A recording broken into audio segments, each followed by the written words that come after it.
Hello दोस्तों, क्या मैंने अपनी सीए डिग्री सरेंडर कर दी है? ये जानने से पहले जानते हैं कि ऐसा मेरे माइंड में क्यों आया कि मुझे अपनी मेंबरशिप सरेंडर कर देनी चाहिए। तो चलिए वीडियो स्टार्ट करते हैं। सबसे पहले, जब हम सीए स्टूडेंट होते हैं तो हमारा सारा का सारा फोकस होता है एग्ज़ाम के ऊपर और बस हमें सीए बनना होता है। और एक हमारे माइंड में थीम होती है कि सीए बनने के बाद तो भाई लाइफ इज़ ईजी, मतलब साइन करेंगे और पैसा ही पैसा होगा, जहाँ हाथ रखा वहाँ सोना।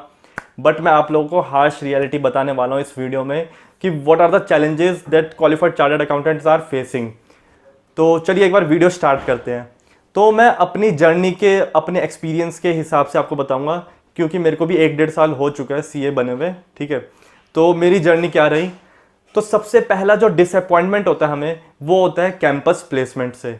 क्योंकि हमारी जो होप होती है, एक जो हम बैकअप लेके चलते हैं कि भाई अगर कहीं नहीं हुआ, हमारी जॉब हुई तो कैंपस प्लेसमेंट से तो हमें कोई ना कोई जॉब मिल जाएगी। बट ऐसा नहीं हुआ मेरे साथ, क्योंकि मेरे पास काफ़ी कंपनी आई थी, फर्म्स और बैंक्स आए थे। तो उसमें हम सिर्फ 4 कंसेंट दे सकते हैं, मतलब इंटरव्यू में अपीयर होने के लिए आप सिर्फ किसी 4 कंपनीज को सिलेक्ट कर सकते हो। तो मैंने एसआर बाटली बॉय में भी किया था। तो उसमें क्या हुआ मेरे साथ, मैंने कंसेंट दी, इंटरव्यू शेड्यूल भी हो गया, बट इंटरव्यू का लिंक नहीं आया। अब ये सिर्फ मेरे साथ नहीं हुआ, काफ़ी बच्चों के साथ हुआ।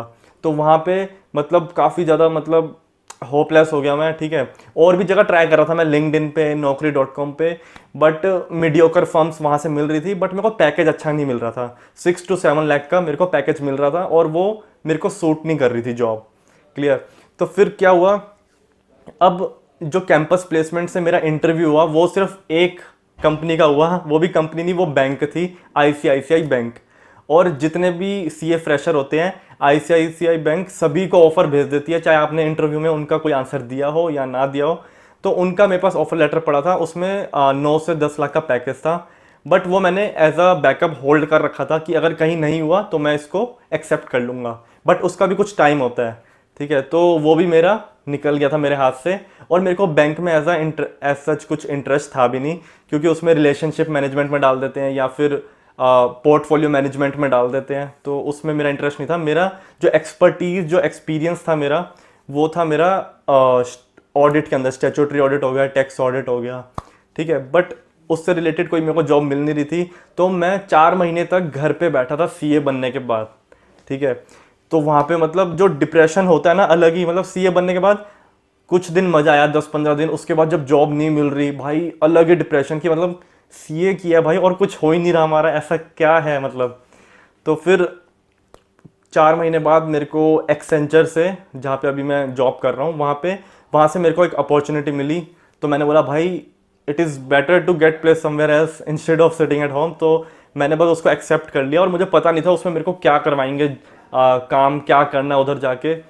बट अगर मैं अपना एक्सपीरियंस बताऊँ, मेरे को मतलब सेटिस्फाई नहीं हूँ मैं जॉब से। ठीक है, मतलब मेरे को वो मज़ा नहीं आ रहा है, क्योंकि ऑडिट में जो एक माइंड लगता है ना आपका, वो अलग ही लेवल का मज़ा आता है वो काम करने में। बट यहाँ पे क्या है, फाइनेंस से रिलेटेड काम है, ठीक है, बट मेरे को इतनी ज़्यादा सेटिस्फेक्शन यहाँ पे नहीं मिली। उसके बाद क्या हुआ, अब मेरे पास सिर्फ एक ऑप्शन बचा। अब मैं वापस उस डोमेन पे तो जा नहीं सकता, उस प्रोफाइल में जा नहीं सकता, क्योंकि मैं फाइनेंस में घुस गया हूँ। तो मेरे को ऑडिट में जाना मुश्किल है, क्योंकि वो एक्सपीरियंस देखेंगे मेरे, मतलब पिछले 1 साल का, कहाँ पे आप जॉब कर रहे हो, तो वो देखेंगे भाई एक्सेंचर में है बंदा, फाइनेंस में काम कर रहा था, तो ऑडिट में अब कैसे ही ले लें इसको। तो वहाँ पे मैं रह जाता हूँ। ठीक है, अब क्या है, मेरे पास एक ऑप्शन बचा है, जो है मेरा कि मैं जॉब को रिज़ाइन मार के अपनी प्रैक्टिस में जंप करूँ। बट प्रैक्टिस भी इतनी ईजी नहीं है, क्योंकि भाई देखो, जो जॉब होती है, फ्रेशर को 60-70 हज़ार मिल जाता है। अब वो बंदा जॉब छोड़ के अपनी प्रैक्टिस ओपन करे और वहाँ पे फिर अलग से अमाउंट पे करे रेंट का, ठीक है, इलेक्ट्रिसिटी बिल। एक तो मेरा ये लॉस हो जाएगा, जो मेरे को सैलरी मिल रही थी, ऊपर से मेरी जेब से और पैसा जाएगा।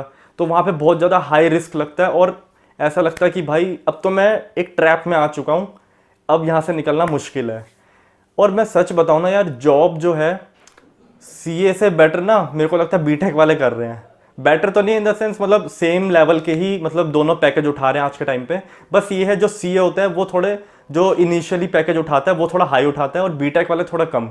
बट धीरे धीरे करके वो भी सेम लेवल पे आ जाते हैं, और ऐसा मेरे को कोई डिफरेंस नहीं लगता अगर आप सीए बन के भी जॉब कर रहे हो तो। फिर मैंने सोचा कि यार चलो कोई नहीं, जॉब के साथ साथ एक काम करते हैं, क्लाइंट्स बनाते हैं अपने। ठीक है, उसके बाद लगेगा जब क्लाइंट्स अच्छे लेवल के बन गए हैं तो जॉब से निकल के हम प्रैक्टिस में कूद जाएंगे।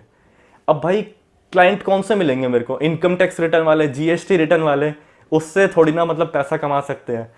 अब मैं बैलेंस शीट साइन नहीं कर सकता किसी की, ठीक है, तो वहाँ पे सबसे मोटा पैसा तो वहीं पे है, बैलेंस शीट साइन करने में, ऑडिट वगैरह करने में, ठीक है। अब वो चीज़ मैं कर नहीं पा रहा, या तो ऐसे ही कुछ ऐसा रूल बनाती कि भाई जॉब के साथ आप मतलब कुछ लिमिटेड नंबर ऑफ ऑडिट्स दे देते हैं हमें, मतलब 5 ऑडिट आप कर सकते हो पूरे साल में, ऐसा कुछ अगर कोई रूल निकालती तो बेटर रहता हमारे लिए।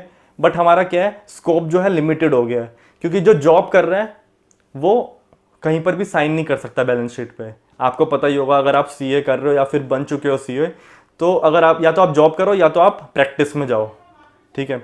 अब प्रैक्टिस में जाने के लिए सीओपी चाहिए होती है, सीओपी लेने के लिए जॉब छोड़नी पड़ेगी।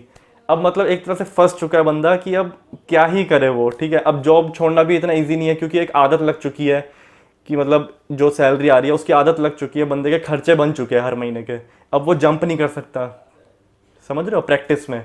और अगर भाई आप लोग सीए स्टूडेंट ये वीडियो देख रहे हो तो डीमोटिवेट नहीं होना, ठीक है। इससे आपको मोटिवेट होना है कि मतलब आपको पहले ही पता चल गया, सीए बनने से पहले पता चल गया कि हम क्या क्या चैलेंजेस फेस कर सकते हैं, तो उस हिसाब से अपना माइंडसेट बना के चलो। अभी आपको सोचना पड़ेगा कि भाई आपको सीए बनने के बाद फर्म में जाना है, अपनी प्रैक्टिस ओपन करनी है, या फिर इंडस्ट्री में जाना है, बैंक में जाना है, अपना बिजनेस खोलना है। अभी से उसको बना के चलो पूरा रोड मैप, तभी आप उधर तक अचीव कर पाओगे, ठीक है। अगर आप सोच रहे हो कि अपनी प्रैक्टिस ओपन करनी है तो अभी से क्लाइंट बनाना चालू करो। जरूरी नहीं है बड़े क्लाइंट, छोटे से ही स्टार्ट करो। थोड़े वहाँ तक पहुँचने के लिए ना, प्रैक्टिस तक पहुँचने के लिए भाई बहुत ज़्यादा मतलब क्लाइंट्स चाहिए, और ऊपर से थोड़ा लिंक्स वगैरह काफ़ी सारे चाहिए। तो इस तरीके से अपना माइंडसेट अभी से बना के चलो, ठीक है। और अगर भाई कोई सीए ये वीडियो देख रहा है तो आप अपनी जर्नी बताओ कि आपका कैसा एक्सपीरियंस रहा सीए बनने के बाद, आप सेटिस्फाइड थे कि नहीं थे अपनी जॉब में, ठीक है। और बताओ मेरे को क्या करना चाहिए यार, मेरे को जॉब से प्रैक्टिस में जंप करना चाहिए कि नहीं करना चाहिए, ठीक है। क्योंकि काफ़ी ज़्यादा मैं कंफ्यूज हूँ, और मैंने मतलब कोई अपनी डिग्री जो है, अपनी जो मेंबरशिप है वो सरेंडर नहीं करी है, ठीक है। अभी मैं काफ़ी ज़्यादा इस चीज़ को लेकर डिप्रेस हूँ यार कि मतलब क्या ही किया सीए बन के, जब हम अपना कुछ काम नहीं कर पा रहे। अभी भी हम किसी के मतलब नौकर बन के रह गए भाई। जॉब क्या है, नौकरी क्या है, नौकर है भाई, ठीक है। तो यार आप लोग अपना एक्सपीरियंस बताओ, कैसा था आपका एक्सपीरियंस सीए बनने के बाद, आपने कहाँ पे जॉब स्टार्ट करी? क्योंकि जो सीए बनने के बाद जो फेज़ होता है ना 1-2 साल का, वही सबसे गोल्डन टाइम होता है। अगर सीए बनते ही आप बिग 4 में चले गए तो भाई आपका जो फ्यूचर है वो एकदम ब्राइट है, एकदम ब्राइट। और सबकी तो लग नहीं पाती यार जॉब, ठीक है, बिग 4 में।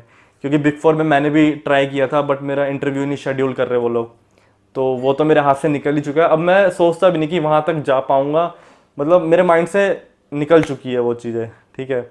अब ये है कि या तो भाई अपना कुछ करना है, या तो फिर जॉब को कंटिन्यू करके एकदम नॉर्मल लाइफ जीनी है, ठीक है। तो भाई यही थी आज की वीडियो, और फैला दो इस वीडियो को, ठीक है, जिससे कि और भी सीए स्टूडेंट जो है अपना एक माइंडसेट बना सके कि क्या क्या चैलेंजेस वो फेस कर सकते हैं, उसके लिए पहले ही प्रिपेयर हो जाएं। तो यही थी आज की वीडियो, और ऐसी वीडियो और चाहते हो तो वीडियो को लाइक करो, चैनल को सब्सक्राइब और बेल आइकन पर जरूर क्लिक कर देना। Thank you.